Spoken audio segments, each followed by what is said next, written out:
Hello et bienvenue dans ce podcast Réveille-toi, le podcast pour t'éveiller sur l'entrepreneuriat. Moi, c'est Ludivine, fondatrice de l'entreprise Ta Lumière Divine et de ce podcast Réveille-toi, dans lequel je vais te partager mes expériences d'entrepreneur éveillé. Mon but est de t'ouvrir les yeux sur l'entrepreneuriat en te partageant mes expériences et conseils mêlant développement personnel, spiritualité et business afin que tu puisses à ton tour t'éveiller et créer une entreprise alignée selon tes règles au service de ta liberté. Prête à t'éveiller ? Hello ! Aujourd'hui, on se retrouve parce que j'aimerais te parler d'un outil qui a transformé ma vie, d'un outil qui m'a vraiment permis de me reconnecter à qui je suis réellement, moi, Ludivine. Et je me suis dit que ça avait été quelque chose de tellement révélateur et transformateur pour moi qu'il fallait absolument que je t'en parle aujourd'hui. Ce fameux outil, roulement de tambour, c'est le Human Design. Donc le Human Design, c'est vraiment un outil de dingue que j'adore. Je vais t'en parler un petit peu plus dans cet épisode, t'expliquer ce que c'est, à quoi ça sert et comment est-ce qu'il a transformé ma vie et pourquoi est-ce que finalement le Human Design a été une révélation pour moi et ma révélation en tant que telle. J'espère que ça va te plaire, ça va peut-être être un petit peu différent des d'habitude, mais franchement, le Human Design, ça a tellement changé de choses pour moi, tant personnellement que professionnellement, que j'ai vraiment à cœur de faire découvrir cet outil. Donc, le Human Design, finalement, qu'est-ce que c'est ? Donc, ça a un nom un petit peu farfelu et je te rassure, on parle en effet d'être soi-même à travers cet outil, mais il ne s'agit pas du tout d'un test de personnalité, ni rien de ce genre en fait, parce que je trouve que, et ça c'est mon avis personnel, tu me diras si tu penses la même chose que moi, mais que les tests de personnalité, en fait, ils ne nous décrivent pas réellement, parce qu'en fait, souvent, les 3 quarts du temps, enfin en tout cas, moi je sais que je suis comme ça, quand je réponds à un test de personnalité, je me mens. Il y a des réponses où ça va être moi, des réponses où ça va être ce que j'aimerais être, ou des réponses parfois où ça va être ce que je crois que je devrais répondre. Donc, typiquement, c'est vraiment, à mon avis, les tests de personnalité, il faut pas les prendre pour acquis au niveau des résultats et pas se dire que c'est la sainte parole parce que vraiment, il y a trop de chances qu'on se soit menti à nous-mêmes et que du coup le résultat ne soit pas bon. Et du coup, le Human Design n'est pas un test de personnalité, ça va être quelque chose qui se calcule sur la même base que ton thème astral, donc avec ta date, ton heure et ton lieu de naissance. Donc en fait, ça va être avec ces petites infos-là que va du coup sortir une charte. Donc c'est un joli petit dessin. On appelle ça également un bodygraph qui va nous permettre de mieux comprendre qui tu es censé être sans tous les conditionnements, toutes les croyances que tu as depuis ta naissance. Donc, évidemment, le Human Design, c'est un peu ce mode d'emploi de qui tu es censé être. Mais attention, c'est un outil de déconditionnement, donc à aucun moment, le but, c'est de te dire « Ah non, mais toi, t'es comme ci, comme ci, comme ça », et de t'enfermer dans les cases de ton Human Design. Ça n'aurait, aucun intérêt. Le but, c'est de se déconditionner pour se rapprocher de plus en plus de sa véritable nature. Et c'est ça qui est hyper intéressant avec le Human Design, parce que tout comme un thème astral, du coup, ça vient vraiment montrer qui on est en tant qu'être dans notre caractère complet, unique et illimité. Donc ça montre nos forces, ça montre les dualités qu'il y a à l'intérieur de nous, et ça montre tout simplement un petit peu qui on est. Et moi j'aime bien le voir comme ça, qui on est quand on est seul avec nous-mêmes, avec nos propres énergies, et puis ce qui se passe quand on va être au contact des autres, qui ont du coup d'autres énergies qui peuvent être complémentaires avec les nôtres. Donc grosso modo, ce Human Design, c'est un outil hyper complet et complexe, hein, on va pas se mentir, de connaissance de soi. Et pour moi, si tu veux, quand on découvre le Human Design, et là je veux vraiment faire euh, des métaphores moches, mais c'est vraiment propre à qui je suis. C'est jamais très glamour mes métaphores.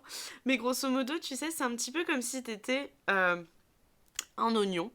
Voilà, que dans la vie, on était tous des petits oignons avec tout plein de belles couches et que les couches, c'était nos conditionnements. Et que le cœur de l'oignon, bah, c'est un petit peu le vrai toi, qui tu es réellement sans tous ces conditionnements. Et moi, comment est-ce que je vois un petit peu le Human Design? Je vois ça euh, comment dire, quelque chose qui te permet petit à petit de dépouiller tes couches de conditionnement pour accéder au vrai toi, entre guillemets. Et ce que je trouve fabuleux, c'est qu'avec cet outil-là, on est vraiment sur le typique 7 milliards d'êtres humains sur Terre, enfin 8 je crois maintenant, ça va faire 8 milliards de human design différents et 8 milliards de manières différentes d'incarner son design. Parce qu'il n'y aura pas deux fois la même manière de le vivre, de l'interpréter, de l'incarner, puisqu'on est vraiment tous uniques, différents. Et il y a vraiment une chance infime que tu sois exactement que tu aies exactement le même human design que ton voisin. C'est un peu what the fuck si jamais tu tombes exactement sur la même chose. Et tu te rendrais compte que vous n'auriez même pas la même manière de le vivre. Donc bref, cet outil, c'est vraiment un truc hyper puissant, hyper balèze. Enfin, je dis hyper balèze parce qu'en termes d'informations, c'est très très riche et très très dense. Et moi, je le trouve juste fabuleux. Si tu veux, c'est un petit peu... Enfin, moi, ça a été une révélation quand je l'ai découvert, donc au-delà de voilà, tout ce qu'il représente, parce que j'ai commencé à toucher à qui je suis vraiment au fond de moi. C'est-à-dire que je t'en ai un petit peu parlé déjà dans les épisodes précédents. J'ai vraiment passé une période de ma vie un peu compliquée en 2020-2021 et avec une réelle quête de sens et où je ne savais plus qui j'étais, où aller, etc. Et en fait, à ce moment-là, j'ai découvert le Human Design et on m'a fait mes lectures de Human Design. Et à ce moment-là, en fait, si tu veux, pendant ces lectures, donc on t'explique plusieurs points à propos de ton design. Donc je vais pas rentrer dans les détails parce que sinon je vais vraiment te parler chinois. Mais dans l'idée, ça vient te permettre de mieux comprendre comment est-ce que tu fonctionnes naturellement. Et à ce moment-là, en fait, il y a plein de petites choses qui m'ont interpellée et qui m'ont fait me dire, putain, mais c'est tellement ok d'être moi. Genre, j'ai le droit. En fait, je suis pas folle quand je suis comme ça. C'est juste moi. Genre, vraiment. Et j'ai trouvé ça incroyable parce que ça m'a tellement rassurée de me connaître mieux. Et c'est comme si j'étais tombée un peu en amour, encore plus de moi, en découvrant mon design parce que je me suis dit, oh, c'est comme si on m'avait ouvert la porte de l'acceptation de moi. C'est comme si on m'avait dit, mais regarde, c'est normal d'être toi, et c'est ok, et c'est normal que tu rentres pas dans des cases. Parce que personne ne rentre dans des cases. Chacun devrait se créer ses propres cases, entre guillemets. Et donc c'est normal que tu ne sois pas senti à ta place, etc. Et connaître vraiment mon human design, ça a été une révélation parce qu'au fur et à mesure des séances, qui je suis est venu naturellement à moi comme une évidence. Et c'était d'un soulagement. Je me suis dit, putain, enfin, je comprends mieux pourquoi j'agis comme ça dans telle ou telle situation. Je comprends mieux pourquoi je réagis comme ça quand il se passe ci ou ça dans ma vie. Par exemple, pour ceux qui s'y connaissent un petit peu en human design, du coup, je suis ce qu'on appelle du type générateur. J'ai une autorité qu'on appelle émotionnelle et j'ai un profil 6-2. Donc voilà pour les informations très très classiques. Là déjà, pour ceux qui ne connaissent pas le Human Design, j'ai potentiellement parlé chinois. Mais du coup, de prendre conscience déjà de ces informations-là. En fait, par exemple, pour les générateurs, comment est-ce qu'ils fonctionnent dans la vie? Quelle est leur stratégie, entre guillemets, dans la vie pour attirer les choses à eux, les bonnes personnes, les bonnes opportunités, etc. Ça va être de répondre. Donc d'attendre que les choses viennent à nous, et puis d'y répondre avec, comment dire pour simplifier les choses, un ressenti, on va dire, qu'on va avoir dans notre corps qui nous indique si on doit y aller ou non, si c'est bon et juste pour nous de foncer ou non dans cette opportunité. Et je me suis rendu compte par exemple que toutes les fois où j'avais forcé pour obtenir des choses dans ma vie, ça s'était très mal passé, ça s'était passé avec beaucoup de difficultés. Les fois où j'étais allée dans des opportunités, dans des choix dans ma vie, enfin que j'avais pris des décisions dans ma vie où je n'avais pas écouté mon ressenti qui me disait non, n'y va pas. À coup sûr, ça s'était mal fini pour moi, pour mon corps, pour ma santé physique, mentale, émotionnelle. VS, les fois où j'avais laissé venir à moi les choses, que j'avais pris le temps d'y répondre, et que j'avais ressenti que c'était bon pour moi d'engager mon énergie là-dedans, et bah hop, là tout était fluide, tout était simple, tout était chouette, tout se faisait dans la joie. En fait, connaître son human design, en fait, ça permet de comprendre ce genre de choses, de comprendre en fait tout simplement son mécanisme de fonctionnement naturel. Et quel soulagement quand j'ai compris comment je fonctionnais, quand je me suis dit en fait, c'est génial parce que là, c'est un peu ça, j'ai un peu un mode d'emploi de moi, et c'est pas pour autant que le human design c'est la sainte parole, hein, loin de là. C'est pas parce que mon human design dit ça aussi de moi que c'est absolument la vérité vraie et qu'il n'y a que cette vérité, loin de là. Mais c'est très rassurant d'avoir un réel indicateur de qui on est. Et puis pour moi, qui venait de faire tellement de développement, enfin qui me lançait tellement dans le développement personnel plutôt, ça me permettait d'avoir un outil supplémentaire pour savoir sur quoi travailler, ou continuer à me déconditionner, quelles étaient les parties de moi que je reconnaissais, dans lesquelles je me reconnaissais pleinement et où je sentais que c'était moi, et quelles étaient celles où je sentais que j'avais des croyances, des doutes qui m'empêchaient d'accéder à cette part de moi, à cette énergie-là en moi. Ça a été pour moi hyper révélateur, et en fait quand j'ai découvert la richesse de cet outil, son potentiel, et à quel point clairement le human design pour être soi-même, apprendre à être soi-même, c'est juste waouh. Je me suis dit en fait à ce moment-là que c'était juste fabuleux. C'est comme si waouh, je m'étais réveillée, en fait, quand j'ai découvert mon human design. J'avais pas eu besoin de me dire, Ludivine, réveille-toi. Non, naturellement à moi, ça m'avait réveillée. Et c'était genre juste fabuleux, une sensation vraiment exquise que j'aurais du mal à décrire. Mais connaître mon human design, ça a vraiment été une révélation de dingue pour moi. Et surtout parce qu'après, en fait, d'en avoir pris connaissance, je me suis dit, ok, c'est cool, potentiellement, voilà, ça veut dire ça, ça de toi. Maintenant, qu'est-ce qu'on en fait? Parce que c'est bien, en fait, de mentaliser les choses, hein, de les savoir dans notre tête, mais ça ne nous aide à rien. Et l'idée, c'est pas de se servir de son human design comme une excuse, et c'est pas de dire, oui, mon human design, il dit ça de moi, alors c'est pour ça que je suis comme ça. Non. Le but, c'est d'aller vraiment expérimenter. Ok? Et d'ailleurs, du coup, pour toutes les personnes qui voudraient connaître leur human design et travailler leur human design, soyez ok avec le fait que vous n'allez pas incarner votre human design directement.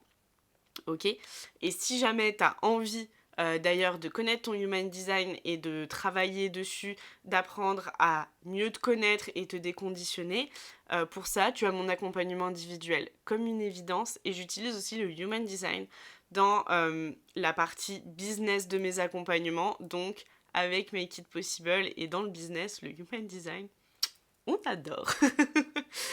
Du coup, ce human design, pour moi, ça a vraiment été en fait quelque chose de juste tellement waouh, que j'ai commencé à goûter à une autre réalité, à une réalité où je pouvais m'aimer telle que je suis, à une réalité où je commençais à mieux me comprendre moi et à mieux comprendre le monde qui m'entoure en demandant les designs de mes proches, de mes amis, etc.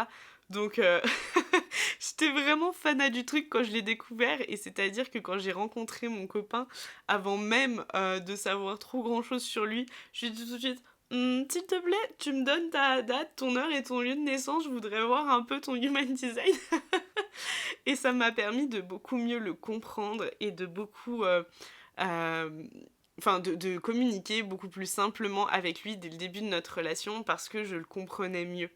Donc vraiment, le human design m'a offert cette possibilité, ce champ des possibles d'améliorer ma relation à moi et ma relation aux autres en étant plus consciente de moi, de qui je suis, mais aussi du monde qui m'entoure et des personnes du coup qui m'entourent. Et ça, j'ai trouvé ça dingue. Et en fait, quand j'ai commencé à toucher à cette réalité, je me suis dit, waouh, c'est un truc de dingue. Je ne peux pas laisser les autres dans l'ignorance de ce que je viens de découvrir. Il faut absolument que je transmette ça. Et c'est comme ça, en fait, à ce moment-là, où on me faisait mes lectures de Human Design, que j'ai su que j'allais ouvrir mon entreprise de coaching et me former au Human Design. Et c'est pour ça que pour moi, le Human Design a tant été une révélation. Parce que ça a été une révélation tant d'un point de vue personnel que, que d'un point de vue professionnel, finalement. Parce que en toute transparence, même si je rêvais depuis des années d'être entrepreneur, que c'était quelque chose qui me donnait vraiment envie, sans cet outil, je n'y serais pas allée aussi tôt, je pense. Parce que pour moi, il a vraiment servi de déclencheur qui m'a permis de me dire: Ludivine, réveille-toi, c'est ton moment, là, tu peux aller dans l'entrepreneuriat, let's go, et fais un truc que tu kiffes. Et on le voit en plus dans mon human design, donc c'est très drôle, mais je suis quelqu'un qui expérimente beaucoup. Et en fait, j'aime vraiment transmettre à partir des expériences que j'ai vécues. Et donc, en fonction des expériences de vie que j'ai, des leçons que j'en tire, de ce que je trouve que ça m'apporte et de l'intérêt que ça a, du coup, je transmets en conséquence derrière, en fait. Et là, le human design, pour moi, c'est juste trop ouf pour s'en priver. Et je me suis dit, il faut que tu transmettes ça. Le monde devrait connaître son human design. C'est tellement un outil... Waouh. Donc du coup, d'ailleurs, si tu veux juste connaître ta charte, parce que tu trouveras pas toutes les infos sur Internet, mais si tu veux connaître ta charte en Human Design, tu peux aller sur le site, je crois, MyBodygraph. Je le mettrai dans la description du podcast, comme ça tu pourras voir ta petite charte et découvrir les nombreuses informations que tu peux obtenir grâce à ton Human Design. C'est un outil où vraiment c'est bien d'y aller et de le connaître et du moins de l'apprendre, de l'expérimenter et de le vivre une fois qu'on a reçu sa charte et son interprétation entre guillemets de Human Design par une personne qui s'est fait former. Parce qu'en fait, avec tout ce que tu vas trouver sinon sur Internet, le seul truc qui va se passer, c'est que tu vas juste prendre ce qui t'intéresse de ton Human Design. Tu vas pas du tout être dans l'expérimentation, tu vas pas vraiment le comprendre. Et ça va juste être trop triste parce que tu vas passer à côté de la richesse de ce que peut t'apporter ton human design. Donc vraiment, mon conseil, c'est de te faire, entre guillemets, coacher, rédiger, accompagner dans la... Enfin, quand je dis rédiger, c'est auquel cas on t'écrirait ton human design, ou du moins de te faire accompagner pour comprendre, recevoir, intégrer et expérimenter ton design.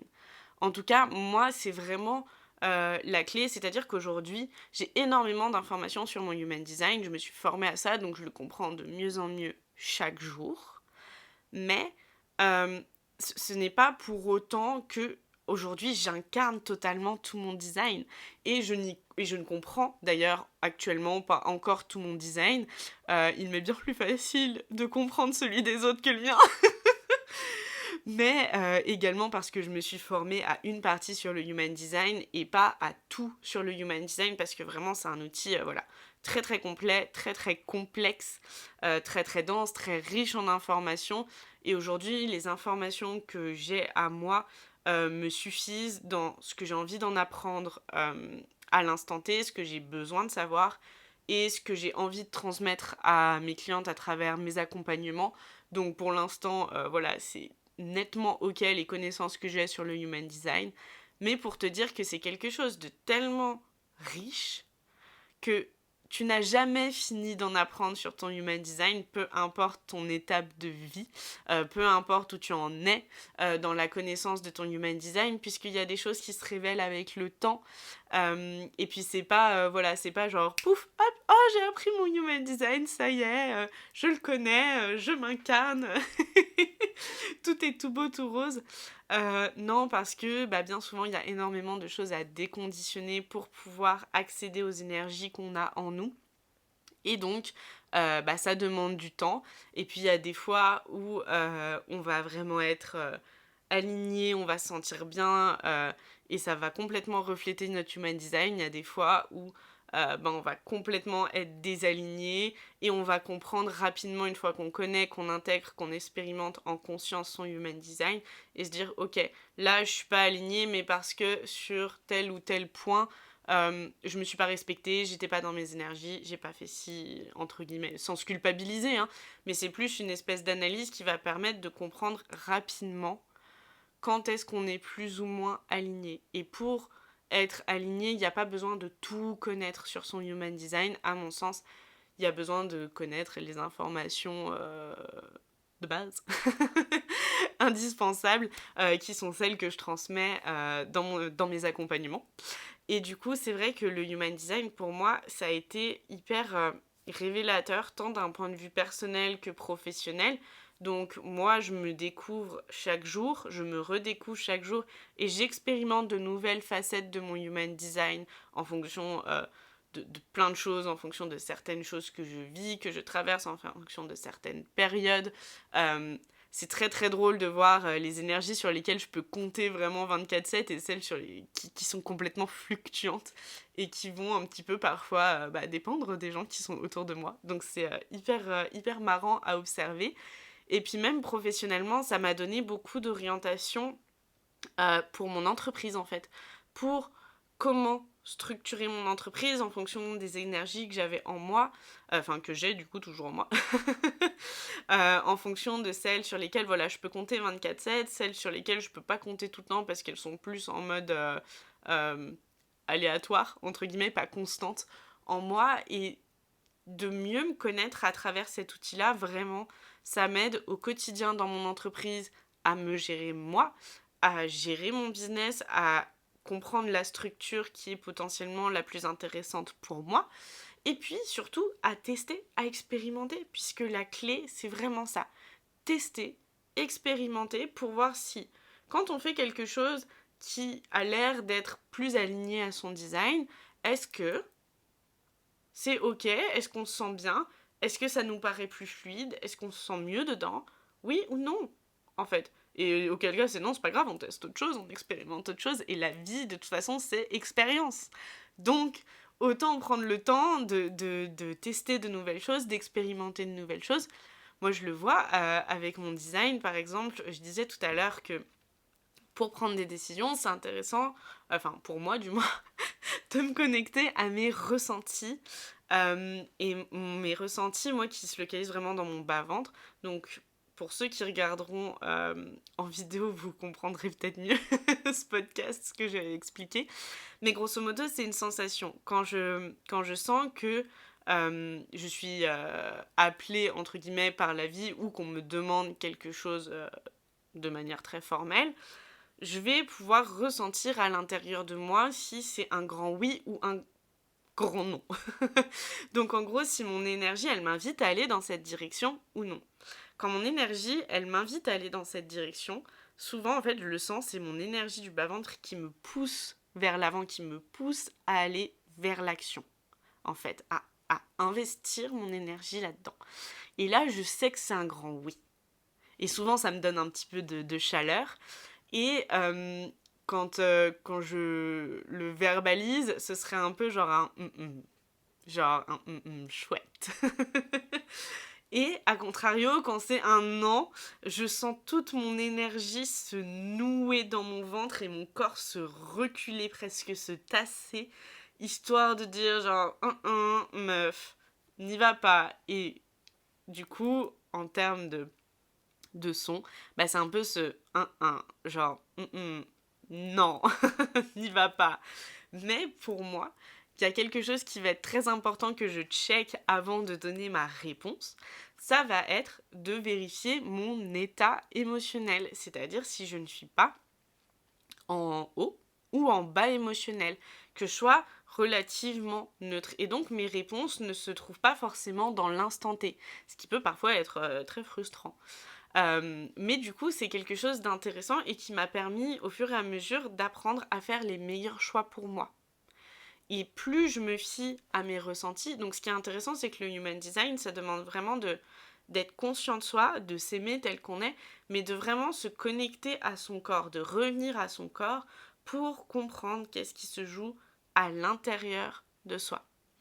Et ça, moi, je trouve ça juste fabuleux parce que vraiment, ça m'aide à prendre des décisions de dingue. Ça m'aide à comprendre quand je suis dans une énergie de manque, de quand je suis dans une énergie d'abondance.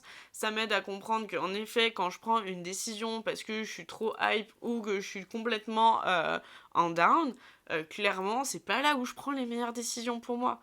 Même si j'ai quand même envie de dire que généralement, je conseillerais pas forcément à quiconque de prendre des décisions en up ou down émotionnel. Je trouve qu'avec le human design, c'est d'autant plus vrai quand on a une autorité émotionnelle comme moi. Et donc, d'avoir conscience de ça, ça me permet d'accepter aussi d'être patiente parce que je suis quelqu'un qui a beaucoup d'énergie.